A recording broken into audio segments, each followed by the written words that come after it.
The summer of 1969 in the Hollywood Hills was imbued with a vibe of free love and psychedelia.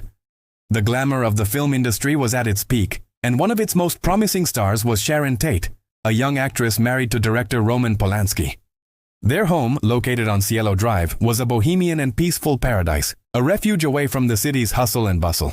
However, in the early hours of August 9th, that idyllic peace vanished, giving way to one of the most chilling tragedies in American history. What happened that night was not a simple crime, but the beginning of a nightmare that would leave an indelible mark on popular culture. The scene authorities found the following morning was one of unimaginable horror.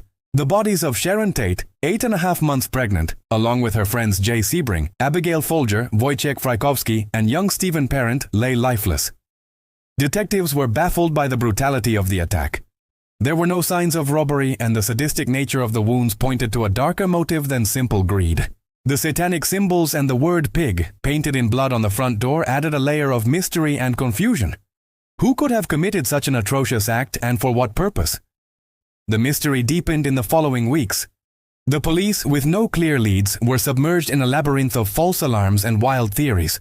The tabloid press fueled the panic, speculating about satanic rituals, mafia hits, or even a crime of passion. Roman Polanski, devastated and abroad during the event, came under scrutiny. The pressure to solve the case was immense, and the shadow of fear spread throughout Los Angeles. No one felt safe. Terror was no longer a fantasy in horror films, but a palpable reality. The discovery of a second crime scene 2 days later, at the La Bianca home, made the police realize they were looking for a serial killer, or a group. The brutality and rituals were similar, but the lack of an apparent connection between the victims only complicated the case. People lived with bated breath, fearing that the next victim could be anyone, anywhere. The California sun, which once seemed to symbolize hope, now cast a sinister shadow over every corner of the city. The thread that finally unmasked the culprits came from an unexpected source.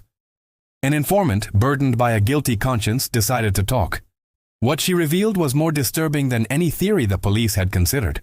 The crimes were not the work of a single killer, but of a sinister cult led by Charles Manson. This man, a frustrated musician with a dark and manipulative charisma, had convinced his followers that an apocalyptic race war, which he called Helter Skelter, was coming. The murders on Cielo Drive and at the La Bianca house were part of his macabre plan to incite that conflict. The trial was a spectacle of madness and drama. The members of the Manson family were defiant and remorseless, with a blank stare and shaved heads. The coldness of their leader contrasted with the heartbreaking story of their victims. The revelation that the crimes were motivated by such a twisted ideology left society in shock. It wasn't about greed or a crime of passion, but a form of collective insanity and mind control. Fear turned into indignation and fascination as the public tried to comprehend how anyone could sink so low. The murders of Sharon Tate and her friends marked the end of an era. The ideal of peace and love of the 60s was stained by a bloodbath that no one had anticipated. The Cielo Drive tragedy exposed the darkness that could hide beneath the glamour of Hollywood and the utopia of the counterculture. It was a brutal reminder that evil does not always manifest in recognizable forms, and that human vulnerability is an inescapable truth.